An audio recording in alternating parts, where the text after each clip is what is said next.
మోకాల నొప్పులకు ఎటువంటి సర్జరీ లేకుండా ఎపియాన్ పెయిన్ క్లినిక్ అందిస్తున్న అత్యాధునిక చికిత్స.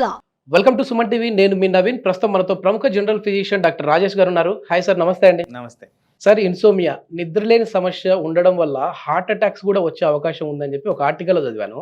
సో ఈ నిద్ర ఎందుకు మిస్ అవుతా ఉన్నాం అని చెప్పేసి కూడా దానికి చెప్తా ఉన్నారు సార్. ఎందుకంటే నైట్ షిఫ్ట్లు ఎక్కువ అయిపోతూ ఉన్నాయి. సో అట్లాంటి వాళ్ళలోనే ఎక్కువ ఈ హార్ట్ అటాక్స్ చూస్తున్నాం అంటున్నారు. అసలు నిద్ర అనేది ఎందుకు దూరం అయిపోతా ఉన్నాము, అదేవిధంగా దీనికి హార్ట్కు ఉన్న ఇంటర్లింక్ ఏంటి? సో ఫస్ట్ ఆఫ్ ఆల్ ఇక్కడ ఏంటంటే ఒక స్పెక్ట్రమ్ ఆఫ్ హెల్త్ డీల్ చేస్తున్నాం. ఈ స్పెక్ట్రంలో అందరికీ తెలిసిన విధంగానే బ్లడ్ ప్రెషరు, షుగరు, కొలెస్ట్రాల్ కామన్గా వింటాం. కానీ చాలామంది మిస్ అయ్యే పాయింట్ ఏంటంటే మానసిక ఒత్తిడి, lack of sleep, obstructive sleep apnoea, varicose veins, high uric acid levels, low vitamins. ఇవి కూడా క్లినికల్ ప్రాక్టీస్లో ఎక్కువగా మేము గమనిస్తున్నాం. వీటి కారణంగా ప్రజలు సఫర్ అవుతున్నారు. సో వీటిల్లో ఒక ఇంపార్టెంట్ టాపిక్ ఇన్సామ్నియా కాబట్టి మోస్ట్ రెలవెంట్. ఈ స్పెక్ట్రమ్ ఆఫ్ డిసీజెస్లో ఆల్రెడీ బ్లడ్ ప్రెషర్, డయాబెటీస్ ఉంది కాబట్టి ఇవి రెండు కూడా హార్ట్ మీద ఒత్తిడి చూపిస్తాయి కాబట్టి అదేవిధంగా ఇన్సామ్నియా కూడా హార్ట్ మీద ఒత్తిడి చూపిస్తుంది. సో ఇక్కడ ఇంపార్టెంట్ కాంపనెంట్ ఏంటంటే ఎప్పుడైతే నిద్ర లోపిస్తుందో నిద్రలో జరిగే ప్రక్రియలు ఏంటంటే మనకి రిపేరు, రెస్టరేషను, రెస్ట్ ఇవన్నీ జరుగుతాయి. సో ఇది కామన్ మ్యాన్కి అర్థమయ్యే విధంగా చెప్తే ఆ మూడు పదార్థాలు. అయితే దీంట్లో సైంటిఫిక్ అనాలిసిస్ కానీ చేస్తే హార్మోనల్ ఇంబ్యాలెన్స్ అనేది అక్కడ స్టార్ట్ అవుద్ది. ఎక్కడైతే నిద్రలోపం వస్తుందో హార్మోనల్ ఇంబ్యాలెన్స్ ఎట్లా వస్తుంది? స్ట్రెస్ హార్మోన్స్ పెరగడం, హ్యాపీ హార్మోన్స్ తరగడం. ఓకే. స్ట్రెస్ అనగానే ఆ స్ట్రెస్ ఎవరి మీద పడుతుంది? బ్రెయిన్ అండ్ హార్ట్ మీద. సో మీరు అడిగిన ప్రశ్నకి ఇన్సామ్నియా ద్వారా ఎందుకు హార్ట్ అటాక్ వస్తుందంటే ఇది కారణం, ఇంబ్యాలెన్స్ ఆఫ్ హార్మోన్స్. సో ఇది కెమికల్ అనాలిసిస్ చేస్తే కానీ మనకు అర్థం కానీ లోపల జరిగే ప్రక్రియ. ఒక్కొక్క ఆర్గాన్కి ఒక్కొక్క టైం ఉంటుంది సార్. ఆర్గానిక్ క్లాక్ అనేది ఉంటుందా sir? Brain is itself is alarm clock లాగా పనిచేస్తుంది. ఈ టైంకి రిలీజ్ కావాలనేది. ఫర్ ఎగ్జాంపుల్ చెప్పాలంటే ఇన్సామ్నియా టాపిక్ వచ్చింది కాబట్టి మెలటోనిన్ అనే హార్మోను మనకి నిద్రపుచ్చే హార్మోన్. నిద్రపుచ్చే హార్మోను రాత్రులే రిలీజ్ అవుతుంది, పగలు రిలీజ్ కాదు.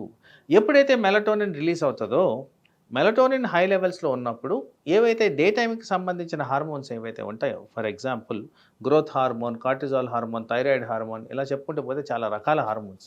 ఈ హార్మోన్స్ అన్ని డే టైంలో రిలీజ్ అవుతాయి. సో ఈ బ్యాలెన్స్ మెయింటైన్ చేయడం అనేది మెలటోనిన్కి, ఈ హార్మోన్స్కి, ఆ హార్మోన్ మెయింటైన్ అయితేనే బాడీ సమంగా పనిచేస్తుంది. ఇదే సమస్య దీర్ఘకాలంలో మనకు నిద్ర పట్టకుండా ఉంటే ఈ ఇంబ్యాలెన్స్ వచ్చిన దాని కారణంగా అవయాల మీద ఒత్తిడి. ఇది అంటే దీనికి సొల్యూషన్ ఏంటి సార్? ఇప్పుడు మేము పడుకుంటా ఉన్నాము. సో చాలామంది డాక్టర్లు చెప్తా ఉన్నారు, మీరు త్వరగా భోంచేసి 7 o'clock లోపే తినేయండి, మీకు మంచి నిద్ర వస్తుంది అంటూ ఉన్నారు. కానీ అన్నీ ఫాలో అవుతున్నాం, అయినప్పటికీ కూడా నిద్ర సరిగా రావట్లేదు అంటుంటారు. అట్లాంటి వాళ్ళు ఏంటంటే రెస్టిల్ లాంటి ట్యాబ్లెట్స్ చిన్న డోస్ నుంచి పెంచుకుంటూ వెళ్ళిపోతూ ఉంటారు, డాక్టర్ ప్రిస్క్రైబ్ చేయకుండానే. కానీ అది ఎంతవరకు కరెక్ట్ అంటారు? సాధారణ నార్మల్గా నిద్ర రావడానికి ఏమైనా టెక్నిక్స్ ఉన్నాయా?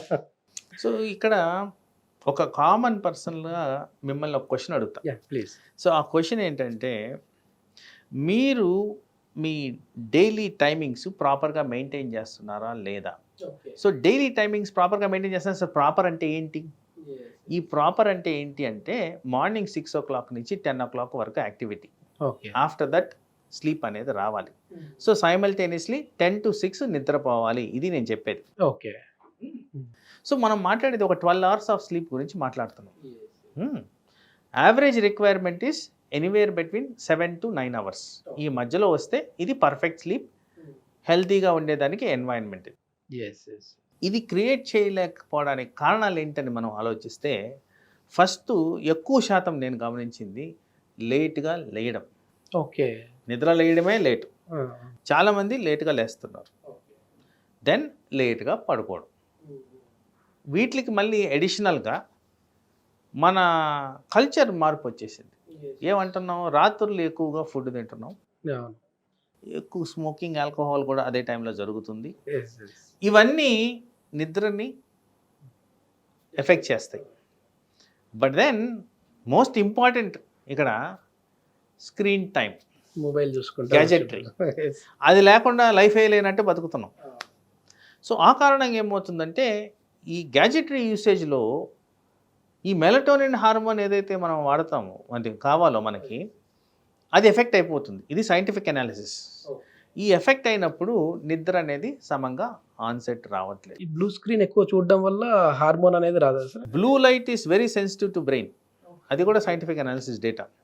దాని కారణంగా మెలటోనిన్ హార్మోన్ రాదు, దాని కారణంగా నిద్ర పట్టకపోవడం సమస్య. సో మీరు అడిగిన న్యాచురల్ పద్ధతుల్లో నిద్రపోవడానికి ఇవి నేను ఏవైతే సూత్రాలు చెప్పానో ఇవి పాటిస్తే మీకు న్యాచురల్ పద్ధతుల్లో నిద్ర వస్తుంది. ఇవి కాకుండా వేరే కూడా ఉన్నాయి. బట్ ఈ సింపుల్ థింగ్స్ మీరు మేనేజ్ చేసుకుంటే డెఫినెట్గా మీకు నిద్ర అనేది ఈజీగా వస్తుంది. సో ఇక్కడ వేరే విధంగా చెప్పాలంటే నిద్ర సమంగా పడుకోవాలంటే మీకు స్లీప్ డిస్టర్బెన్స్ అనేది ఉండకూడదు.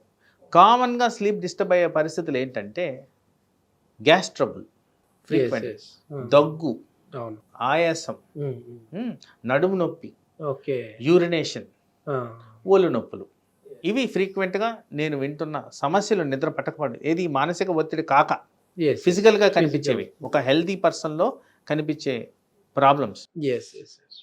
వీటిని నివారించుకోవాలంటే ఏం చేయాలి? ఫస్ట్ గ్యాస్ ట్రబుల్ని తగ్గించుకోవాలంటే తినే టైం మార్చాలి, తినే పద్ధతులు మార్చాలి, ఆ తినే ఐటమ్స్ మనం కన్సిడర్ చేసుకొని చూసుకోవాలి. ఎందుకంటే high spicy, chilli, oily, fried ఇలాంటివి తింటే డెఫినెట్గా గ్యాస్ ట్రబుల్ అనేది వస్తుంది. సో ఇలాంటివి అవాయిడ్ చేసుకోవాలి. ఆల్కహాల్, స్మోకింగ్ అవాయిడ్ చేసుకోవాలి. ఇలాంటివన్నీ చేసిన దానివల్ల న్యాచురల్ పద్ధతుల్లో కూడా మీకు నిద్ర అనేది వస్తుంది. కాకపోతే ఇక్కడ క్లారిటీ, అందరికున్న ఒక అపోహ ఏంటంటే 2 రోజుల్లో సెట్ అయిపోవాలనుకుంటారు. లేదండి, క్లాక్ సెట్ అవ్వడానికి, బ్రెయిన్ క్లాక్ సెట్ అవ్వడానికి అట్లీస్ట్ 3 to 4 weeks పడుతుంది.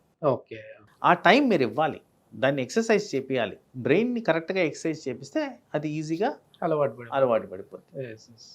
ఇంకొక సైంటిఫిక్ అనాలిసిస్లో వచ్చిన రుజువులు ఏంటంటే ఎవరైతే రెగ్యులర్గా ఎక్సర్సైజ్ చేస్తారో, వ్యాయామం చేస్తారో వీళ్ళలో నిద్ర ఆన్సెట్ ఈజీగా వస్తుంది. పడుకున్న వెంటనే కొద్దిమంది నిద్రపోద్దాం అంటారు సార్. సో ఇలాంటివి చాలా న్యాచురల్ పద్ధతుల్లో జరిగే ఉన్నాయి కాబట్టి మనం కన్సిడర్ చేయాల్సింది ఏంటంటే ఈ న్యాచురల్ థింగ్స్ ఎలా అయితే మనకు పెద్దలు బోధించారో అవి ఫాలో అవడం. ఏ టైంకి తినాలో ఆ టైంకే తినాలి, ఎటువంటి ఫుడ్ తినాలో తినాలి. న్యాచురల్ ఫిజికల్ యాక్టివిటీ అనేది బాగుండాలి. 100%. ఇప్పుడు అంతా సిట్టింగ్ పొజిషన్స్ అయిపోయాయి కదా జాబ్స్ అన్ని. ఐడియల్ దాని వల్ల కూడా యాక్టివిటీ బాగుంటే నిద్ర అనేది ఈజీగా ఆన్సెట్. ఒకప్పుడు అసలు మంచిగా ఫిజికల్ యాక్టివిటీ చేసుకుంటూ అట్లా చెట్టు కింద పనుకున్నా నిద్ర వచ్చేది.